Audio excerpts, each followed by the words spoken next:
हरे कृष्णा। आप सभी लोगों का स्वागत है आज के सत्र में। तो आज हम पढ़ेंगे श्री कृष्ण लीला बुक का अध्याय नंबर 47, जिसका शीर्षक है गोपियों को श्री कृष्ण का संदेश प्रदान करना। उससे पहले सत्र का शुभारंभ जो है वो हम श्री मंगलाचरण के साथ करेंगे। ओम अज्ञानतिमिरान्धस्य ज्ञानाञ्जनशलाकया चक्षुरुन्मिलितं येन तस्मै श्रीगुरुवे नमः।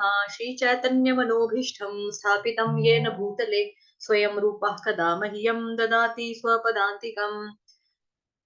वन्देऽहं श्रीगुरुः श्रीयुतपदकमलं श्रीगुरुन् वैष्णवांश श्रीरूपं साग्रजातं सहगण रघुनाथान्वितं तं सजीवम् साधवैतं सावधूतं परिजनसहितं कृष्ण चैतन्य देवं श्रीराधा कृष्ण पादान् सहगण ललिता श्री विशाखान्वितांश्च नमः। ओम विष्णुपदाय कृष्ण पृष्ठाय भूतले श्रीमते भक्ति वेदांत स्वामिन् इति नामिने नमस्ते सरस्वते देवे गौरवाणी प्रचारिणे निर्विशेष शून्यवादी पाश्चात्य देशतारिणे। जय श्री कृष्ण चैतन्य प्रभु नित्यानंदा श्री अद्वैत गदाधर शिवासादि गौर भक्त वृंदा। हरे कृष्णा कृष्ण कृष्ण हरे हरे, हरे राम राम राम हरे हरे। हरे कृष्णा। आप लोग मुझे बता सकते हैं क्या मैं ऑडिबल हूँ? बिकॉज निवेदिता माता जी का मैसेज आया कि वो सुन नहीं पा रही हैं। तो क्या मैं ऑडिबल हूँ? प्लीज मैंने आप सभी लोग अनम्यूट हो, कोई भी बता सकता है। हरे कृष्णा, आवाज आ रही है मेरी? यस माता जी, अब आ रही है। जी जी जी, ठीक है। पहले नहीं आ रही थी। ठीक है। हरे कृष्णा। तो आज हम पढ़ेंगे श्री कृष्ण लीला बुक में से अध्याय नंबर 47, जिसका शीर्षक है गोपियों को श्री कृष्ण का संदेश प्रदान करना। तो अध्याय बहुत लंबा है, तो हो सकता है हमें इसमें 2 दिन लगे या 3 दिन भी लग सकते हैं। तो आप में से जो भी भक्त इसको रीड करना चाहता है तो हैंड रेस कर सकता है। ओके, निवेदिता माता जी। हरे कृष्ण माता जी, पढ़ लो। हरे कृष्ण। जब गोपियों ने उद्धव जी के दर्शन किए तो उन्होंने देखा कि उनकी और श्री कृष्ण की मुखाकृति में अत्यधिक साम्य था। वे समझ गईं कि वे श्री कृष्ण के महान भक्त हैं। उनकी भुजाएं लंबी थीं और उनके नेत्र कमल दल की भांति थे। उन्होंने पीत वस्त्र धारण कर रखा था और कंठ में कमल पुष्पों की माला थी। उनका मुख्य अत्यंत सुंदर था। शाहरुख से मुक्ति प्राप्त कर लेने के कारण उद्धव जी की शारीरिक आकृति भगवान के जैसी ही थी और वे लगभग श्री कृष्ण के समान ही दिखाई देते थे। श्री कृष्ण की अनुपस्थिति में गोपियां नियम पूर्वक अपना कर्तव्य समझकर प्रातः काल माता यशोदा के घर आती थीं। उन्हें ज्ञात था कि माता यशोदा तथा नंद महाराज सदा दुख से आतुर रहते हैं। अतः वृंदावन के वयोवृद्ध व्यक्तियों में सर्वश्रेष्ठ नंद व यशोदा के पास आकर उन्हें प्रणाम करना उन्होंने अपना मुख्य कर्तव्य बना लिया था। कृष्ण की शक्तियों को देखकर नंद जी तथा यशोदा जी दोनों श्री कृष्ण का स्मरण करते थे और संतुष्ट हो जाते थे। गोपियों को भी नंद और यशोदा जी के दर्शन करके प्रसन्नता होती थी। जब गोपियों ने देखा कि उद्धव जी शारीरिक अंगों में भी श्री कृष्ण के प्रतिनिधि थे तो उन्होंने विचार किया कि उद्धव जी पूर्ण रूप से श्री भगवान के प्रति शरणागत भक्त होंगे। वे विचार करने लगी, ये कौन किशोर है जो एकदम श्री कृष्ण के समान दिखता है। श्री कृष्ण के समान ही इनके भी कमल दल से नयन है, वैसे ही उन्नत नासिका और सुंदर मुख है। ये श्री कृष्ण किसी भांति मुस्कुरा भी रहे हैं। प्रत्येक दृष्टि से ये श्याम सुंदर श्री कृष्ण के सदृश ही है। इनका वेश भी एकदम श्री कृष्ण के ही समान है। ये किशोर कहाँ से आए हैं? वह कौन सौभाग्यवती किशोरी है जिसके ये पति हैं? गोपियां इस प्रकार आपस में वार्तालाप करने लगी। वे उनके विषय में जानने को अत्यंत उत्सुक थी, क्योंकि वे निश्चल ग्राम वालाएं थी। अतः वे उद्धव जी को घेर कर खड़ी हो गई। जब गोपियों को ज्ञात हुआ कि उद्धव जी श्री कृष्ण का संदेश लाए हैं तो वे अत्यंत प्रसन्न हो उठी और उन्हें एकांत स्थान में बुला लिया और उन्हें बैठने के लिए आसन दिया। वे उनसे अत्यंत मुक्त रूप से वार्तालाप करना चाहती थी। वे नहीं चाहती थी कि कोई अज्ञात व्यक्ति कोई उलझन उत्पन्न करे। अत्यंत विनम्र भाव से और विनीत शब्दों में उन्होंने उनका स्वागत करते हुए कहा, हमें ज्ञात है कि आप श्री कृष्ण के अत्यंत अंतरंग सखा हैं। इसलिए उन्होंने अपने माता-पिता को धीरज बंधाने के निमित्त आपको वृंदावन भेजा है। हम समझ सकती हैं कि पारिवारिक स्नेह अत्यंत दृढ़ होता है। महान मुनि भी जिन्होंने संन्यास ग्रहण कर लिया है, अपने परिवार के सदस्यों के प्रति स्नेह को 100% नहीं त्याग पाते हैं। यदा-कदा वे उन्हें याद करते रहते हैं।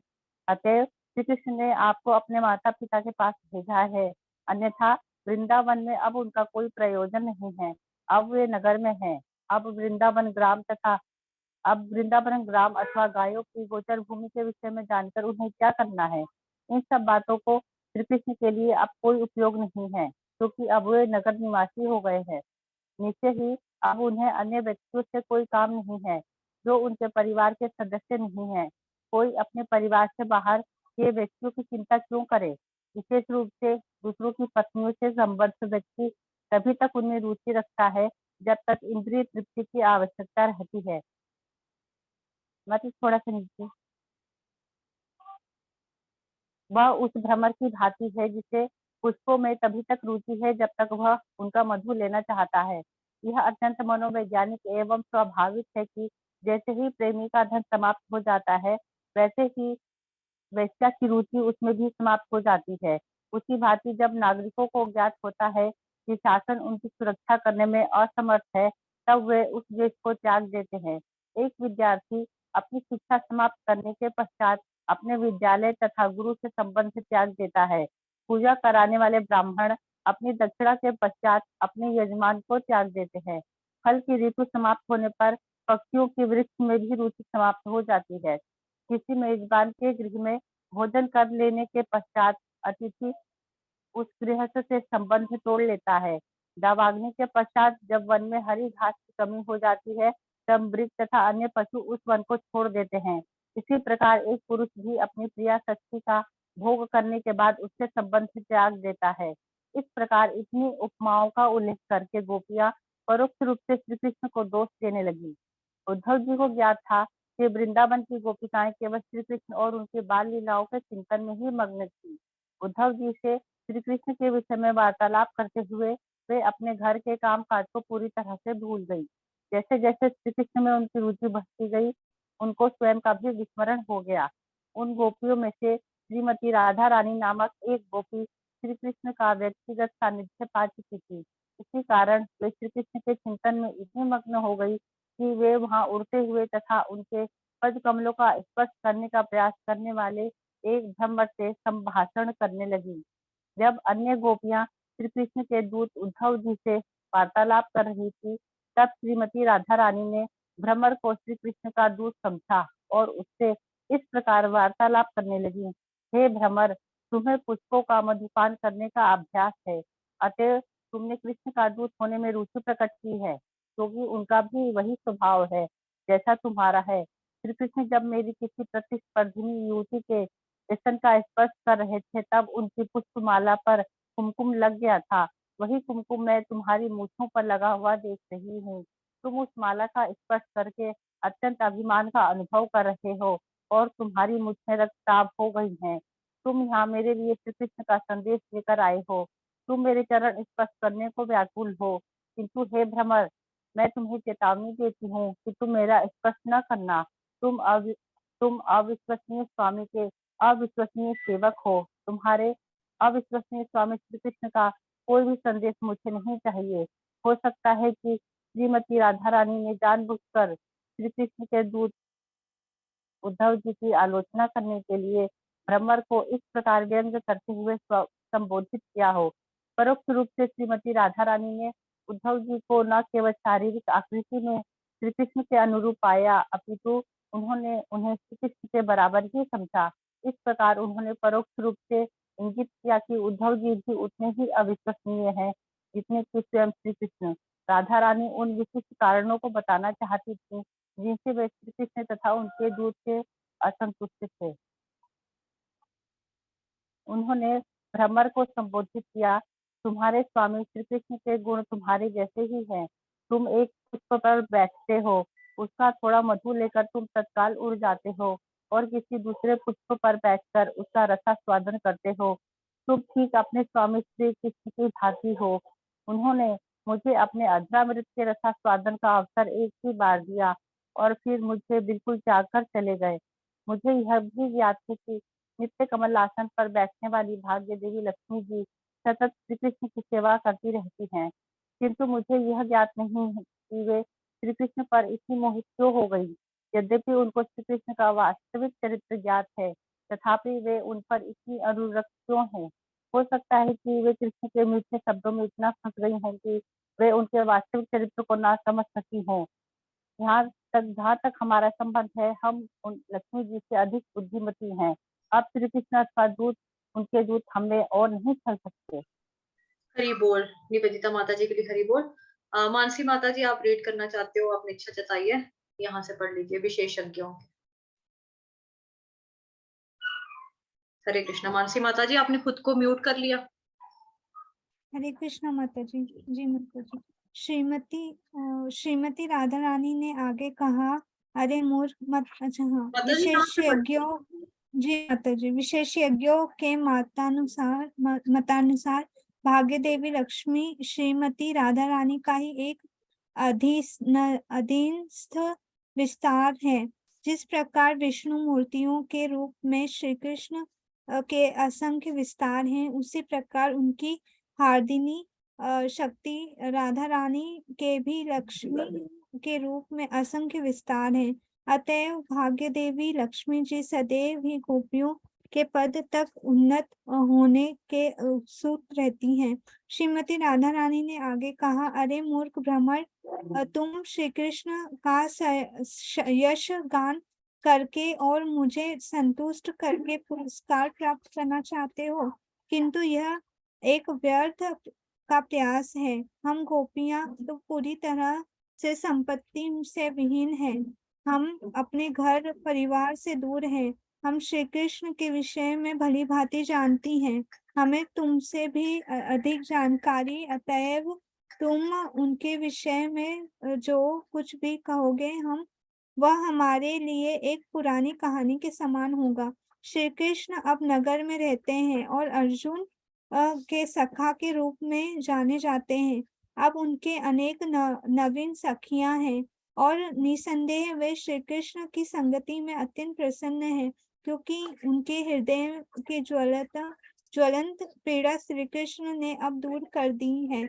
अतः वे प्रसन्न हैं। यदि तुम वहां जाकर श्री कृष्ण का यशगान करो तो संभवतः वे प्रसन्न होकर तुम्हें पुरस्कार चाटुकार व्यवहार से मुझे शांत करने का प्रयास कर रहे हो और इसलिए तुमने अपना सिर मेरे चरणों के नीचे रख, किंतु तुम जो छल करना चाहते हो वह मुझे ज्ञात है। मुझे ज्ञात है कि तुम छलिया श्री कृष्ण के दूत बनकर आए हो, अतएव तुम मेरा पीछा छोड़ दो। मैं समझ सकती हूँ कि तुम दो विरोधियों का पुनः मिलन करने में अत्यंत कुशल हो, किंतु तुमने भी यह ज्ञात होना चाहिए कि मैं ना तो तुम पर भरोसा कर सकती हूँ और ना ही तुम्हारे स्वामी श्री कृष्ण पर। मैं केवल श्री कृष्ण के लिए अपना परिवार, पति, संतान तथा संबंधियों का त्याग कर दिया है। इसके बदले उन्होंने हमारे प्रति कोई भी आभार किया। अंततः तो उन्होंने पूरी तरह से अकेले छोड़ दिया है। क्या तुम सोच सकते हो कि हम पुनः श्री कृष्ण पर विश्वास करेंगी? हमें ज्ञात है कि श्री कृष्ण नव युवतियों के संसंग के बिना एक क्षण भी नहीं रह सकते। यह उनका स्वभाव है। उन्हें मथुरा में कठिनाइयां हो रही हैं, क्योंकि अब वे गांव की भोली भाली ग्वाबालियों के मध्य नहीं है। श्री कृष्ण अब कुलीन समाज में है और उन्हें अन्य नवयुवतियों से मित्रता करने में कठिनाइयां हो रही हैं। संभवतः तुम यहाँ उनके पक्ष में तर्क करने आए हो, अथवा हमें वहां ले जाने के लिए आए हो, किंतु श्री कृष्ण यह अपेक्षा क्यों करते हैं कि हम वहां जाएंगे? श्री कृष्ण तो न केवल वृंदावन मथुरा अपितु पूरे ब्रह्मांड में सभी युवतियों को फुसलाने की योग्यता रखते हैं। उनकी अद्भुत तथा मोहनी मुस्कान इतनी मनोहारी है और उनकी भागिमा इतनी सुंदर है कि वह स्वर्गलोक, भूलोक अथवा पाताल लोक से भी स्त्रियों को बुला सकते हैं। भाग्य की सभी देवियों लक्ष्मी भी उनकी सेवा करने को लालायित रहती हैं। ब्रह्मांड की इन सभी युवतियों समक्ष हम क्या हैं? हम तो अत्यंत तुच्छ हैं। श्री कृष्ण स्वयं को अत्यंत उदार कहते हैं और महान सत्गण उनकी स्तुति करते हैं। चूंकि हम अत्यंत दीन तथा श्री कृष्ण द्वारा उपेक्षित हैं, अतः यदि वे हम पर थोड़ी दया दिखाएंगे तो हम उनके गुणों का वास्तविक उपयोग हो सकता है। तो उनके गुणों का वास्तविक उपयोग हो सकता है। हे दीन दूत। हरे कृष्णा। थैंक यू माता जी। आगे से मैं पढ़ लेती हूँ। हे दीन दूत, तुम तो अल्प बुद्धिक सेवक मात्र हो। तुम्हें श्री कृष्ण के विषय में अधिक ज्ञात नहीं है। तुम्हें ज्ञात नहीं है कि वे कितने अकृतज्ञ और कठोर हैं। ऐसा वे न केवल इस जीवन में अपितु पूर्व जन्मों में भी कर रहे हैं। यह सब हमने अपनी दादी पूर्णमासी से सुना है। उन्होंने हमें बताया है कि पिछले जन्म में श्री कृष्ण एक क्षत्रिय परिवार में प्रकट हुए थे और श्री रामचंद्र के नाम से विख्यात थे। उस जन्म में अपने एक मित्र के शत्रु बालिका और एक क्षत्रिय की भांति वध करने के स्थान पर उन्होंने एक व्याध यानी कि शिकारी की भांति उसका वध किया। एक व्याध सुरक्षित स्थान में छुपकर पशु के सामने आए बिना ही उसका वध करता है। अतः भगवान श्री रामचंद्र को एक क्षत्रिय की भांति बाली से प्रत्यक्ष युद्ध करना चाहिए था, किंतु अपने मित्र द्वारा प्रेरित होकर उन्होंने एक वृक्ष के पीछे से उसका वध किया था। इस प्रकार उन्होंने एक क्षत्रिय के धार्मिक नियमों का उल्लंघन किया था। वे सीता सौंदर्य के प्रति इतने आकर्षित थे कि उन्होंने रावण की बहन शूर्पणखा के नाक और कान काट करके उसे कुरूप कर दिया। शूर्पणखा ने राम जी के सामने विवाह का प्रस्ताव रखा और एक क्षत्रिय के रूप में उन्हें उसे संतुष्ट करना चाहिए था, किंतु वे इतने स्वार्थी थे कि वे सीता देवी को ना भूल सके और शूर्पणखा को कुरूप बना दिया। क्षत्रिय रूप में उस जन्म के पूर्व उन्होंने वामन देव के नाम से एक ब्राह्मण बालक के रूप में जन्म लिया था। उस समय उन्होंने बलि महाराज से दान मांगा था। बलि महाराज इतने उदार थे कि उन्होंने वामन देव को अपना सर्वस्व दे दिया, किंतु वामन देव के रूप में श्री कृष्ण ने अकृतज्ञता से उन्हें एक कौवे की भांति बंदी बनाकर पाताल लोक की राजधानी में धकेल दिया।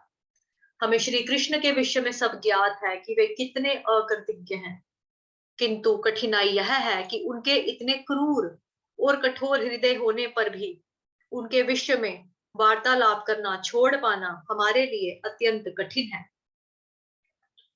न केवल हम ही यह वार्तालाप छोड़ने में असमर्थ हैं, अपितु महर्षि वसंतगण भी उनके विषय में वार्तालाप करने में संलग्न रहते हैं। हम वृंदावन की गोपियां इस श्याम वर्ण किशोर से और मैत्री नहीं करना चाहती हैं, किंतु हमें यह नहीं ज्ञात है कि हम उनकी गतिविधियों के विषय में वार्तालाप करना और उनका स्मरण करना किस प्रकार त्यागें। क्योंकि श्री कृष्ण अद्वैत यानी कि परम है, अतः उनका तथाकथित निर्दय चरित्र भी उतना ही अस्वादनीय है जितना कि उनका दयालु चित्र। संतजन और महान भक्त गोपियों के समान किसी भी परिस्थिति में श्री कृष्ण को त्याग नहीं सकते हैं।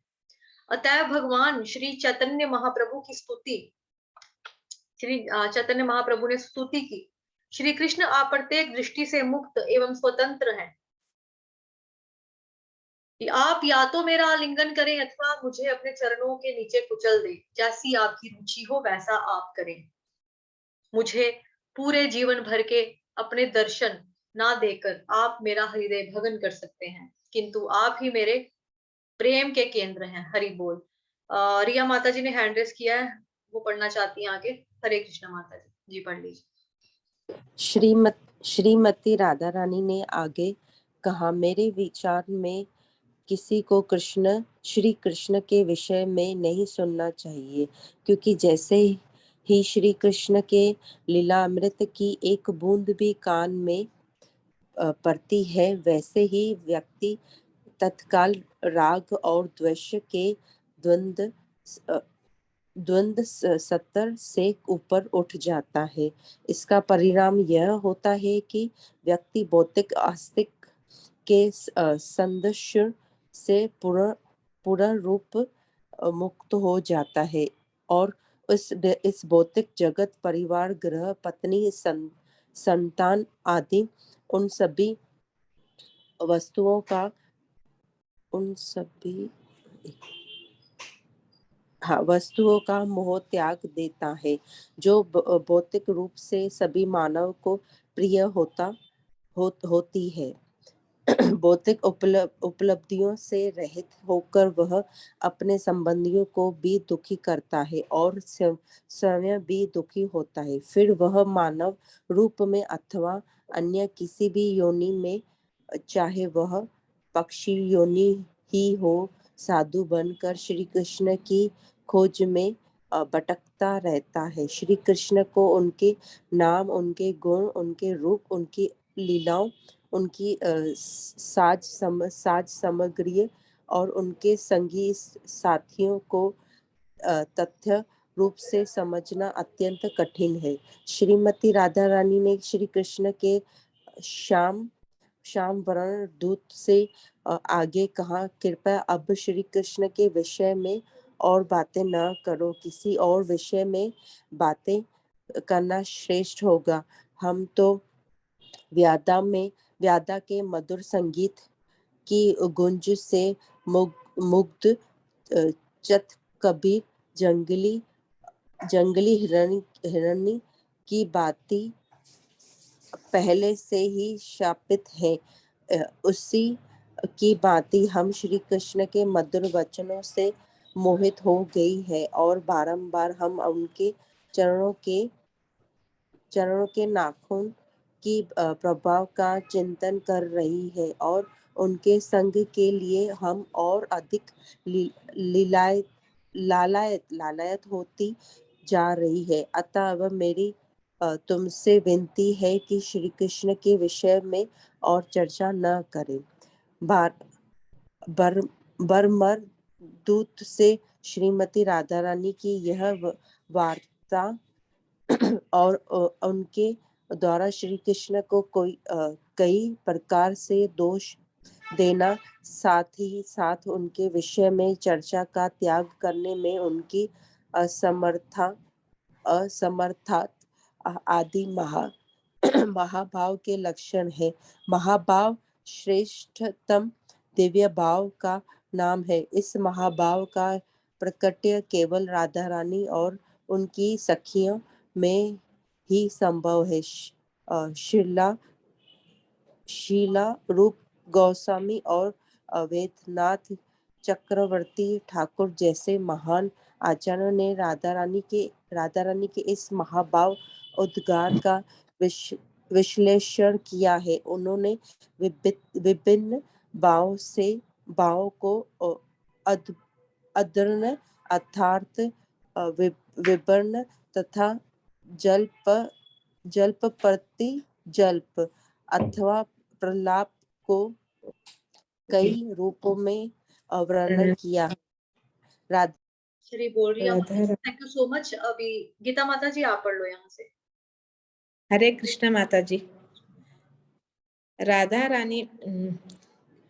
राधा रानी में हमें उज्जवल रस दिखाई देता है, जिसका अर्थ है सावर्थिक प्रदीप्त रत्न अथवा भागवत प्रेम। जब राधा रानी भ्रमर से वार्तालाप कर रही है और वह इधर उधर उड़ रहा था, तो अचानक वहां उनकी दृष्टि से लप्त हो गया। श्री कृष्ण के वियोग में वे अत्यंत शोकाकुल थी और भ्रमर से वार्तालाप करके आनंद अनुभव कर रही थी। यह सोचकर कि वे श्री कृष्ण के विरुद्ध जो बातें कर रही थी उन्हें श्री कृष्ण को बताए के लिए भ्रमर दूत संभवतः उनके पास लौट गया है।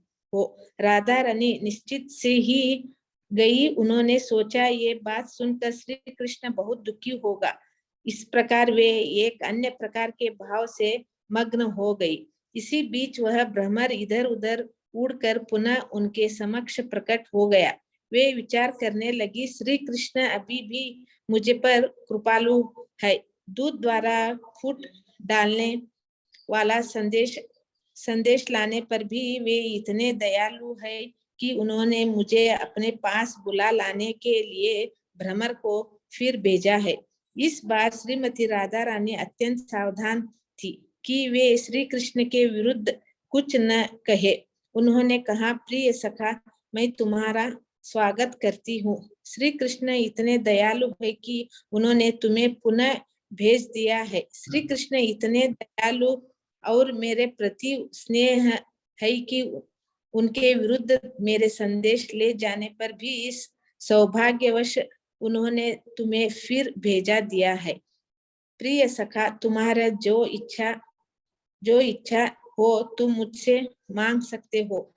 तुम मुझ पर इतने दयालु हो अतः मैं तुम्हें कुछ भी दे दूंगी। श्री कृष्ण यहाँ आने में असमर्थ है अतः तुम मुझे उनके समीप ले जाने के लिए आए हो। वे मथुरा में नवीन सखियों से धीरे हुए है, किंतु तुम तो एक छोटे से प्राणी हो। तुम मुझे कैसे ले जा सकते हो? जब श्री कृष्ण लक्ष्मी जी को हृदय से लगाए हुए उनके साथ शयन कर रहे होगे तब तुम उनसे मेरी भेंट कराने में मेरी सहायता किस प्रकार कर सकेंगे? यह चर्चा थोड़ा चलो मेरा वहां जाना अथवा तुम्हें यहाँ भेजने के विषय में ये सब बात भूल जाए। कृपया मुझे यह बताओ कि मथुरा में श्री कृष्ण कैसे है? क्या वे अभी भी अपने पालक पिता नंद महाराज, स्नेहमयी माता यशोदा, अपने ग्वाल बालों सखाओं और अपने दीन सखियों हम गोपियों का स्मरण करते हैं? मुझे विश्वास है कि वे कभी कभी हमारे विषय में अवश्य चर्चा करते होंगे, जिन्होंने बिना किसी परिश्रम के दासियों के समान उनके सेवा की थी। क्या श्री कृष्ण के यहाँ लौट आने और अपना अग्र सुगंधित हाथ हमारे सिर पर रखने की कोई संभावना है? कृपया ये सारे प्रश्न श्री कृष्ण के समक्ष रखना। उद्धव जी समीप ही खड़े थे और उन्होंने राधा रानी को इस प्रकार चर्चा करते सुना जैसे वे श्री कृष्ण के लिए प्राय उन्मत्त हो गई थी। उन्हें यह देखकर अत्यधिक आश्चर्य हुआ कि किसी प्रकार गोपियों कृष्ण भक्ति से सर्वश्रेष्ठ स्तर महाभाव से तथा श्री कृष्ण चिंतन करने की अभ्यास हो गई थी। वे श्री कृष्ण का एक लिखित संदेश लाया थे और गोपी। हरे कृष्णा। थैंक यू माता जी। प्रीता माता जी, यहाँ से आप पढ़ लो।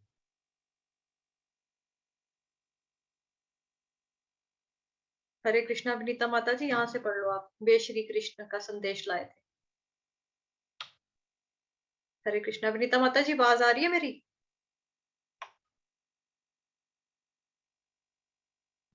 हरे कृष्णा। विनीता माता जी, आप सुन पा रहे हो? ओके, हाँ माता जी, यहाँ से पढ़ लो फिर आप। थम्स अप दिया आपने। वे श्री कृष्ण का एक लिखित संदेश लाए। आपकी आवाज नहीं आ रही है।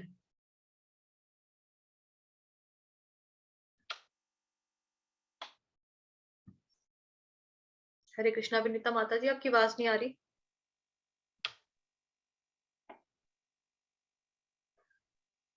शायद कोई इश्यू है नेटवर्क का आपकी तरफ से।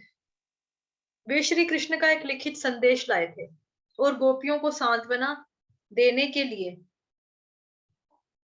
अब वे यह संदेश उनके समक्ष प्रस्तुत करना चाहते थे। उन्होंने कहा, अरे गोपियों, आपके मानव जीवन का उद्देश्य अब पूर्ण हो गया है। आप सब श्री भगवान की अद्भुत भक्त हैं, अतः आप सभी प्रकार के व्यक्तियों द्वारा उपासना के योग्य हैं। आपका मन आश्चर्यजनक रूप से वासुदेव श्री कृष्ण के हरे कृष्णा माता जी, अभी आ रही है आवाज? हाँ हाँ बारी पढ़ लो।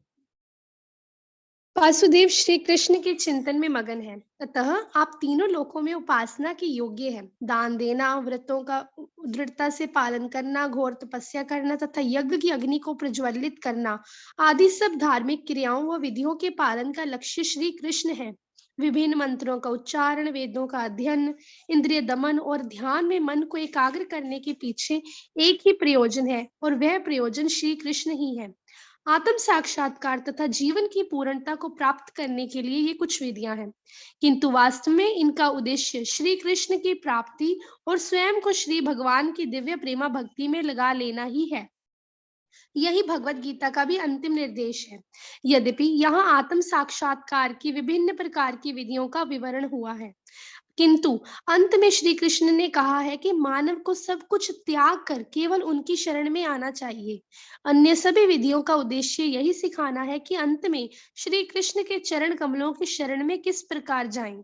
भगवत गीता का भी ये कहना है कि एक निश्चल व्यक्ति जो ज्ञान और तपस्या के मार्ग से आत्म साक्षात्कार करने की चेष्टा करता है, वे कई जन्मों के पश्चात इस शरणागति की विधि को पूरा करता है। चूंकि इस प्रकार की तपस्या की पूर्णता गोपियों के जीवन में पूर्ण रूप से दिखती थी, अतः उद्धव जी उनकी दिव्य स्थिति को देखकर पूर्ण रूप से संतुष्ट थे। उन्होंने आगे कहा, प्रिय गोपियों, श्री कृष्ण के संबंध में जो भाव आपने बना लिया है उसे प्राप्त करना महर्षियों और संतों के लिए भी कठिन है। अपने जीवन की सर्वोच्च सिद्धि की स्थिति प्राप्त कर ली है।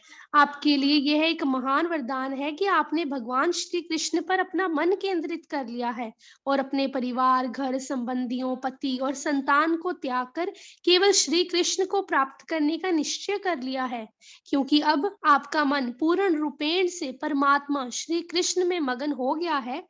अतएव आप में अपने आप ही सार्वभौम प्रेम विकसित हो गया है।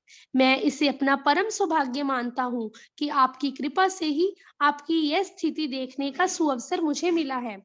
जब उद्धव जी ने आगे कहा कि वे श्री कृष्ण का एक संदेश लाए हैं, तो गोपियां अपनी सर्वश्रेष्ठ स्थिति के विषय में सुनने से अधिक उस संदेश को सुनने को अधीर हो उठी।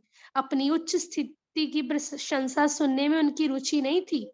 उन्होंने श्री कृष्ण का वह संदेश सुनने के हेतु उद्विग्नता प्रदर्शित की जो उद्धव जी लाए थे। उद्धव जी ने कहा, प्रिय गोपियों, आप महान हैं और मृदु स्वभाव की भक्त हैं। आप तक यह संदेश भेजने के लिए मुझे एक विशेष रूप से नियुक्त किया गया है। श्री कृष्ण ने मुझे आपके समीप विशेष रूप से भेजा है, क्योंकि मैं उनका सर्वाधिक अंतरंग दास हूँ। श्री कृष्ण का जो लिखित संदेश उद्धव जी लाए थे, उसे उन्होंने गोपियों को नहीं दिया, अपितु स्वयं ही उनके समक्ष पढ़कर सुनाया। वह संदेश अत्यंत गंभीरता से लिखा हुआ था, जिससे कि न केवल गोपियां अपितु समस्त प्रयोगवादी, ज्ञानी, दार्शनिक भी समझ सकें कि शुद्ध भक्त प्रेम किस प्रकार भगवान की विभिन्न शक्तियों से स्वाभाविक रूप से जुड़ा हुआ है। वैदिक ज्ञान से यह ज्ञात होता है कि भगवान अनेक शक्तियों से युक्त हैं। परास्य शक्तिर्विविधै वश्युते। गोपियां श्री कृष्ण की इतनी अंतरंग सखियां थी कि उन्हें संदेश लिखते समय वे अत्यंत द्रवित हो गए थे और स्पष्ट रूप से नहीं लिख पाए। बृहस्पति के शिष्य उद्धव जी की बुद्धि अत्यंत तीव्र थी। अतएव लिखित संदेश गोपियों को देने के स्थान पर उन्होंने उचित समझा कि वे स्वयं ही उसे पढ़कर सुना दें और उसकी व्याख्या भी कर दें। उद्धव जी ने आगे कहा, ये श्री भगवान के शब्द हैं। प्रिय गोपियों, मेरी प्रिय सखियों, कृपया ये समझ लो कि किसी भी काल, स्थान अथवा स्थिति में हम लोगों के मध्य वियोग असंभव है, क्योंकि मैं सर्वव्यापी हूँ। श्री कृष्ण की इस सर्वव्यापकता को भगवत गीता के 7वें और 9वें अध्याय में स्पष्ट किया गया है। 9वें अध्याय में श्री कृष्ण अपने निर्विशेष पक्ष में सर्वव्यापी बताए गए हैं। सब कुछ उन्हीं में अवस्थित है, किंतु वे व्यक्तिगत रूप से सर्वत्र उपस्थित नहीं है। 7वें अध्याय में कहा गया है कि पंचभूत पृथ्वी, जल, अग्नि, समीर व गगन तथा 3 सूक्ष्म तत्व मन, बुद्धि तथा अहंकार सभी श्री कृष्ण की अपरा यानी निम्न श्रेणी की शक्तियां हैं। किंतु एक दूसरी शक्ति पराशक्ति भी है जिसे जीव कहते हैं। जीव भी प्रत्यक्ष रूप से श्री कृष्ण के विभिन्न अंश हैं। अतएव श्री कृष्ण प्रत्येक वस्तु के भौतिक और आध्यात्मिक दोनों कारण हैं। वे कारण और कार्य रूप में प्रत्येक वस्तु से मिले हुए हैं। न केवल गोपियां अपितु सभी जीव सभी परिस्थितियों में अप्रत्यक्ष रूप से श्री कृष्ण से संबंधित हैं। किंतु गोपियां श्री कृष्ण से पूर्ण रूपेण सहयोग भावना से युक्त संबंध रखती हैं, जबकि माया के प्रभावित अन्य जीव श्री कृष्ण का विस्मरण कर देते हैं और स्वयं को श्री कृष्ण से असंबद्ध और पृथक मानते हैं। वे सोचते हैं कि श्री कृष्ण से उनका कोई संबंध नहीं है और वे स्वाधीन हैं। अतएव कृष्ण प्रेम अथवा कृष्ण भावना अमृत वस्तुओं को यथारूप समझने की वास्तविक ज्ञान की सिद्ध अवस्था है। हमारा मन कभी भी रिक्त नहीं रह सकता है। मन सतत रूप से किसी न किसी विचार से पूर्ण रहता है और इस विचार का विषय श्री कृष्ण की शक्ति की 8 तत्वों की परिधि से बाहर नहीं हो सकता है। जो व्यक्ति विचारों के इस दार्शनिक पक्ष को जान लेता है, वह वास्तव में बुद्धिमान है और वह श्री कृष्ण की शरण में चला जाता है। हरे कृष्णा, गोपियां ज्ञान की लेस देन 1 मिनट है और चैप्टर काफी लेंथी है, शायद 2 या 3 सेशन लगेंगे इस चैप्टर को। ठीक है, तो हरे कृष्ण ठीक है। महामंत्र का जाप कर लेंगे सभी। हरे कृष्णा हरे कृष्णा कृष्ण कृष्ण कृष्ण हरे हरे, हरे राम राम राम हरे हरे। सभी बोलो हरे हरे हरे कृष्णा कृष्णा हरे कृष्णा कृष्ण कृष्ण कृष्ण कृष्ण कृष्ण